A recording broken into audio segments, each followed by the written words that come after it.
Para onde estamos indo? Eu acho que agora é a hora de, acima de qualquer coisa, refletir. Eu sei que você, torcedor, tá aí muitos preocupados, tristes, chateados, revoltados, pulsos da vida.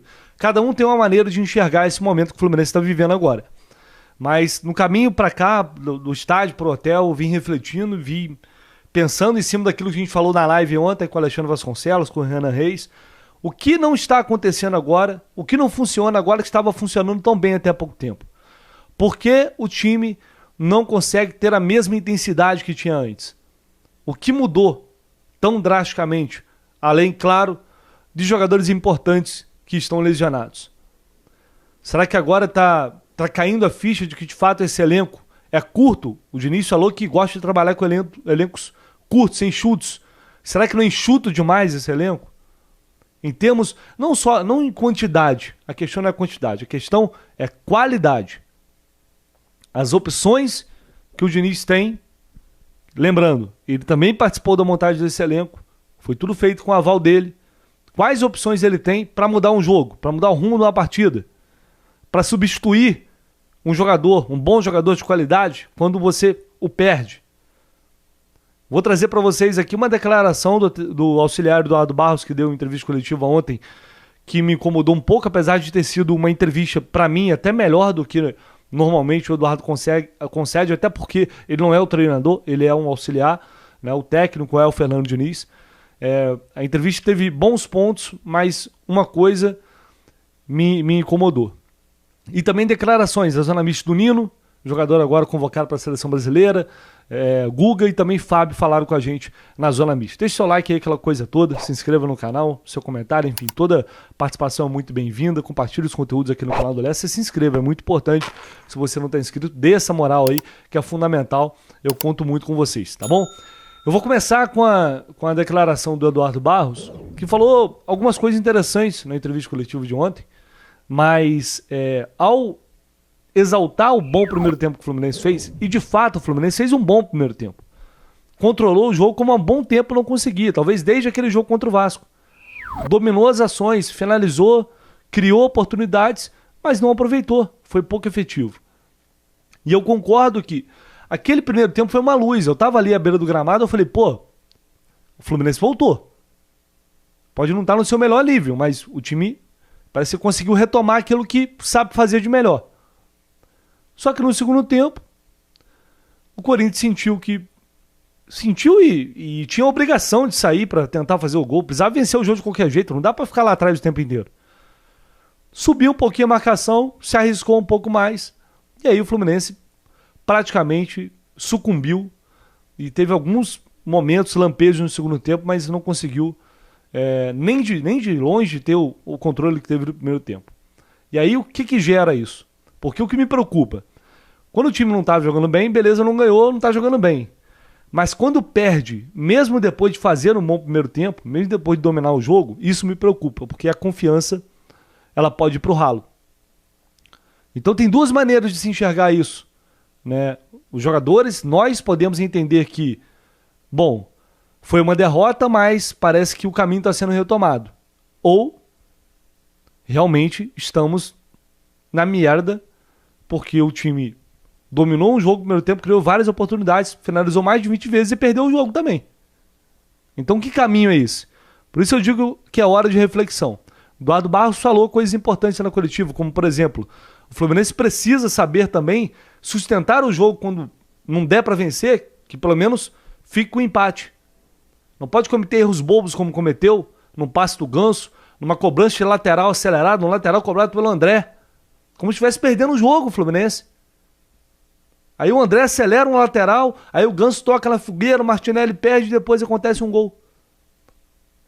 Isso é falta de maturidade para saber que o time caiu no segundo tempo, não tá dando para jogar da forma como estava, então não vamos levar o gol pelo menos. Vamos sair daqui sem sofrer gols.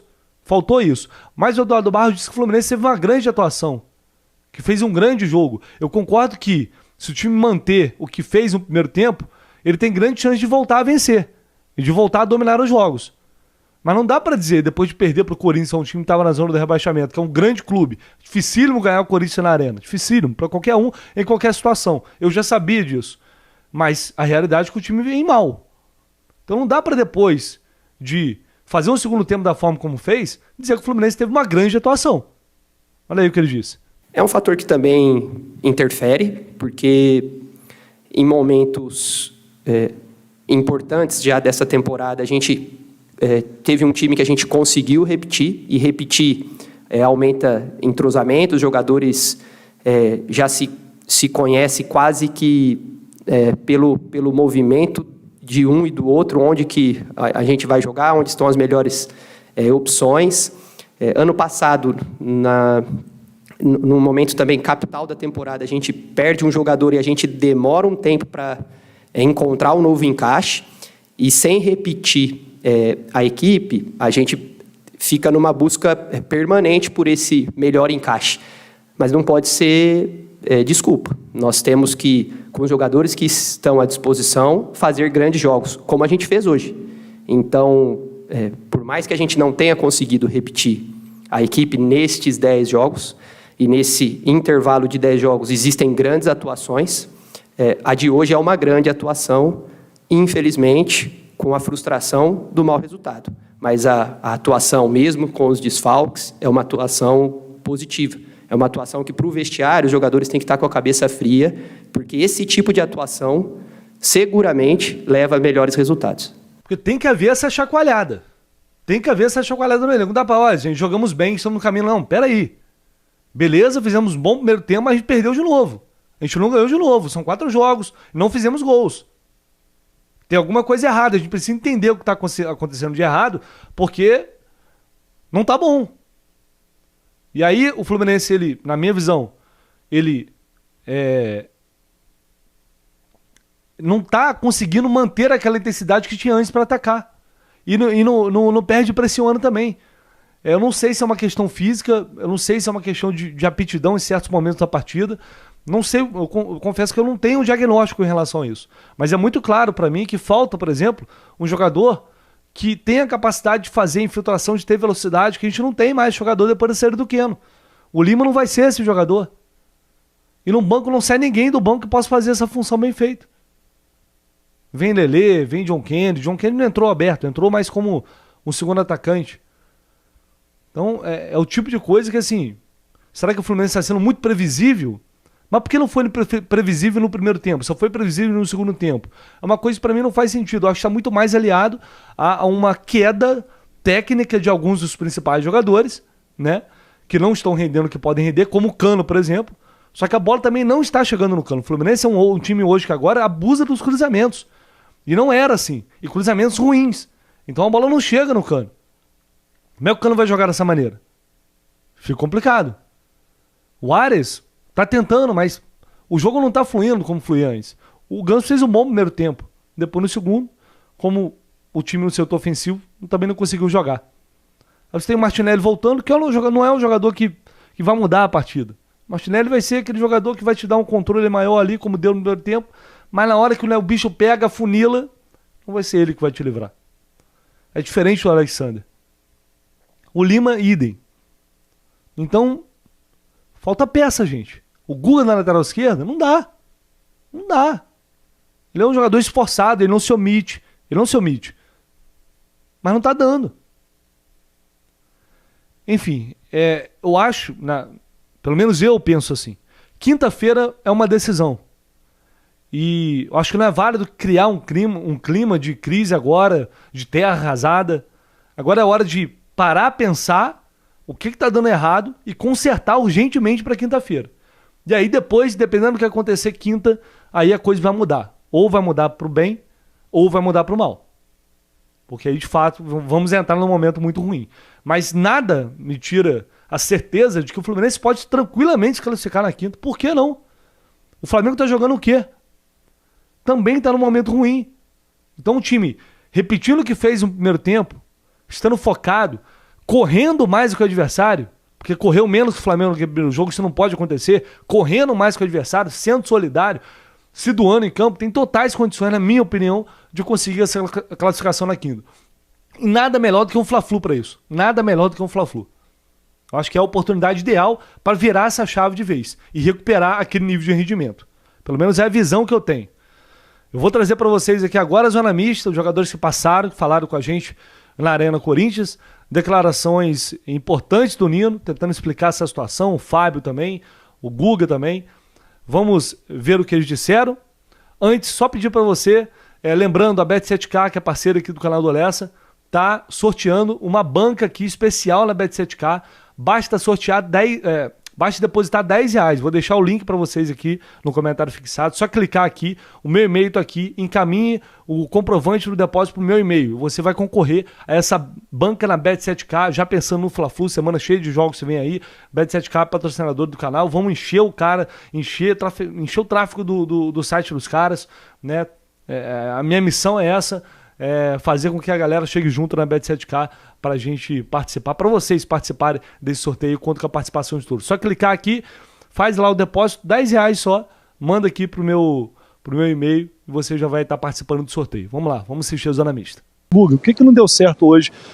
O Fluminense fez um bom primeiro tempo, né? Criou oportunidades, conseguiu controlar o jogo, mas no segundo tempo o Corinthians mudou um pouco a postura e o time se perdeu, não conseguiu mais fazer o seu jogo e acabou levando 2 gols parecidos, né? Acho que a gente criou muito e faltou aproveitar as oportunidades. A gente teve controle total do jogo, conseguimos fazer tudo que o professor Diniz tinha pedido, estava conseguindo terminar bem a jogada, só que faltou o gol, faltou caprichar um pouquinho, ter um pouco mais de tranquilidade para a gente fazer o gol. Acho que merecíamos muito essa vitória hoje, mas consertar esses detalhes, porque é o que está fazendo a diferença, a gente aproveitar melhor as oportunidades na frente e os gols tomados. Eu acredito que o primeiro gol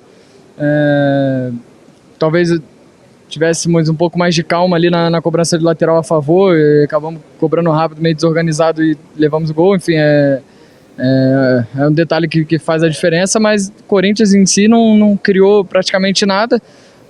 O segundo gol a gente acabou se expondo mais porque a gente precisava correr atrás do resultado e infelizmente acabamos sofrendo o segundo gol, mas acredito que a gente teve controle total do jogo e foi isso, aproveitar melhor as oportunidades.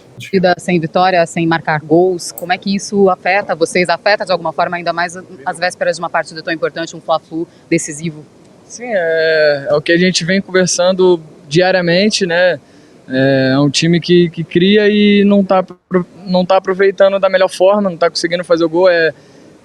Ter paciência, ter tranquilidade, porque a gente vai criar e, né, quem tiver ali para definir, para fazer o gol, ter um pouco mais de tranquilidade para a gente voltar a marcar e voltar a vencer. A gente, claro, né, o Fernando Diniz não pôde participar com vocês ativamente aqui, mas sempre fazendo o contato. Vocês já conversaram no vestiário alguma coisa sobre isso, ou vão esperar para digerir, virar essa chavinha já pensando nesse próximo jogo? Como é que tá tudo isso? Não, total confiança. O que foi falado no vestiário é que realmente conseguimos fazer um grande jogo, onde criamos, onde tivemos o domínio, onde conseguimos impor o nosso jogo, e faltou isso, faltou o gol, faltou aproveitar, ter um pouco mais de tranquilidade ali na frente, porque tivemos algumas chances até bem claras e não conseguimos fazer o gol. Ter essa tranquilidade para marcar o gol e voltar ao rumo das vitórias. Fábio, você é um cara muito experiente e já viveu muita coisa na carreira. O time do Fluminense fez um mês de abril espetacular, né? Com grandes atuações, aquela memorável contra o River Plate, mas neste mês, de uns jogos para cá, o time não está conseguindo ter a mesma eficiência, o mesmo desempenho, o mesmo nível de atuação. Certamente vocês estão conversando muito sobre isso. O que dentro dessa engrenagem não está funcionando tão bem agora? É difícil explicar quando o resultado não acontece, né? É um fator específico, né? Uma situação. São coisas do futebol. A gente fez um excelente primeiro tempo, infelizmente não conseguimos fazer o gol, e aí o Corinthians deu uma equilibrada, né, no começo do segundo tempo e buscou melhorar para a segunda etapa.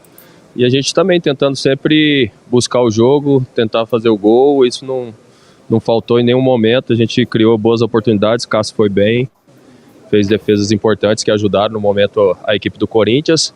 E a gente tem que pegar as coisas positivas que nós fizemos aí dentro da partida, analisar cada uma com uma forma bem transparente, né, e equilibrada, para que a gente possa melhorar aí o que tem que melhorar para a partida decisiva aí da Copa do Brasil. Falando nisso até, né, o quanto você acha que esse resultado impacta, né, nessa sequência de jogos para você? Você já vem de É o quarto jogo, né? Sem vitória, sem marcar gol. Tem Flamengo, tem Copa do Brasil, Brasileirão, Libertadores pela frente. O quanto esse resultado impacta, mas principalmente nesse próximo jogo, que é o Fla-Flu decisivo?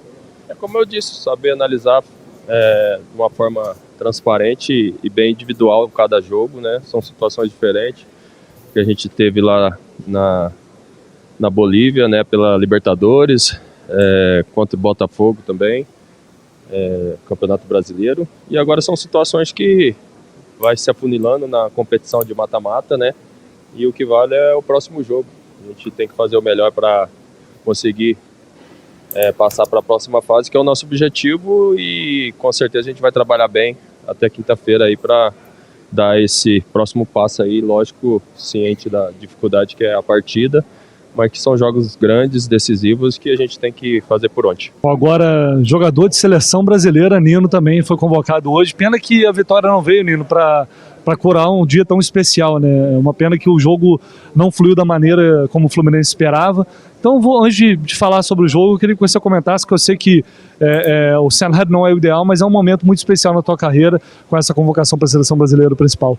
É um momento muito especial. Na última zona mista você me perguntou se eu sonhava com a seleção, e estou realizando esse sonho que não é só meu, é da minha família, dos meus amigos, que sonharam comigo desde quando eu tenho 14 anos e saí de casa sem certeza se ia ser jogador profissional.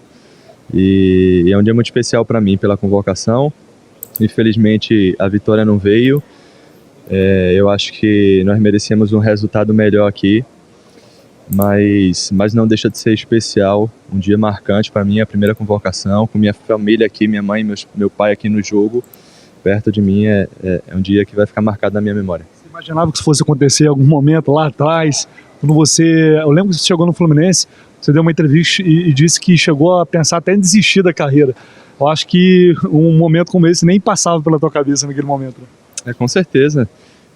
Quando eu saí de casa rumo a São Paulo, na oportunidade que tinha surgido para mim, meu objetivo era virar um jogador profissional, né? E a gente sabe que muitos ficam pelo caminho com esse mesmo sonho que eu tinha, e tá aqui num dia jogando pelo Fluminense contra o Corinthians, um jogo tão grande na história do Campeonato Brasileiro, e nesse dia ser convocado para a seleção é algo que maior do que meus sonhos, maior do que meus planos. Muito grato a Deus por tudo que Ele tem feito na minha vida e muito feliz por estar vivendo isso. Nino, como foi o momento, né? Você já estava, obviamente, concentrado ali, você estava acompanhando. Conta pra gente como foi. Já tinha essa expectativa aí para você? Eu sabia que a convocação seria hoje, eu não sabia o horário ao certo.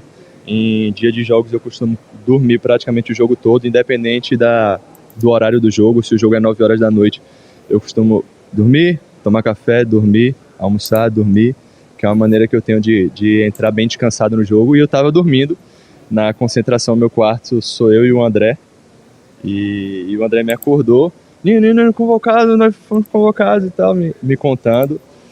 Foi assim que eu soube. Logo após ele me acordar, o celular começou a chegar muitas mensagens, muitas ligações. Você acreditou na hora que ele falou? Quando ele me falou, logo em seguida chegou a começar a chegar muita mensagem no WhatsApp das pessoas que tem meu número, muitas ligações me dando parabéns, e aí a ficha foi começando a cair. Não caiu completamente, mas tá caindo. Não querendo ser a pessoa chata que fala de coisa boa e fala de coisa ruim também, né? Mas já sendo, você falou já do resultado que hoje infelizmente não veio. Vocês já têm um jogo muito difícil, né? No meio da semana, é um Fla-Flu decisivo. Queria que você falasse do impacto desse resultado para lá, dessa questão da ofensividade da equipe, que é um poder, é um trunfo que vocês têm, que não vem funcionando nessas últimas partidas. Tem nos incomodado, com certeza, essa sequência sem vitórias. A gente tem se cobrado muito. Fizemos alguns jogos muito abaixo do que a gente estava acostumado. Que realmente a parte ofensiva do time não funcionou. Não acho que foi o caso de hoje. Hoje a gente criou bastante oportunidade, chutou bastante bola no gol. O Cássio fez grandes defesas, algumas a gente não conseguiu acertar a meta e poderia ter feito o gol. Mas nos incomoda com certeza. A gente chega nesse Fla-Flu sem carregar nenhuma mazela, nada de ruim. A gente sabe que é um jogo à parte, que vai começar 0-0 e a gente tem todas as chances de se classificar. Fica de positivo o empenho do time hoje. e tudo que a gente fez. É uma derrota hoje muito diferente da derrota que foi para o Botafogo. A gente tem que separar o resultado do desempenho e a gente tem ciência disso. Hoje foi uma derrota muito diferente do que a derrota para o Botafogo. Hoje o time correu, hoje o time se dedicou, hoje o time criou bastante chances, mas infelizmente o resultado não veio. Nino, tem como, você como capitão, obviamente vocês conversam muito sobre isso, e a gente está até falando aqui que é difícil ter um diagnóstico, porque o Fluminense não... Hoje produziu muito no primeiro tempo, mas no segundo tempo teve uma queda e o Corinthians conseguiu vencer o jogo. Dá para tentar explicar para a gente por que a equipe não está conseguindo, nos jogos anteriores, não conseguiu finalizar muito e hoje talvez não está faltando um pouco de força no setor ofensivo, aquela chegada mais forte para fazer os gols? O que dá para dizer assim para o torcedor para tentar explicar esse momento de instabilidade? Nos jogos passados nós erramos muito, principalmente no primeiro jogo da Copa do Brasil, no jogo contra o Botafogo. Erramos muito, creio que nós conseguimos identificar os erros em tomada de decisão dos jogadores dentro de campo, né? Eu e meus companheiros. Algumas vezes enforcando o time, como a gente fala, né? Se enforcando na marcação, sem conseguir se desvencilhar. Mas eu creio que nós corrigimos isso, corrigimos o nosso espírito. Acho que no jogo contra o Botafogo nós tivemos um espírito muito abaixo de luta e hoje nós voltamos com isso. Em relação ao gol, cara, é muito complicado falar, né? O gol poderia ter saído no chute do André, que o Cássio fez uma linda defesa, podia ter saído no chute do Samuel Xavier, podia ter saído no segundo tempo na chance que o John Kennedy teve. O futebol é mais do que números, né? A gente sabe que muitas coisas envolvem ali no momento do jogo e a gente crê que no momento certo as coisas vão começar a funcionar novamente. A gente tem criado e trabalhado para isso e o natural é que o gol volte a sair e a gente volte a ganhar os nossos jogos.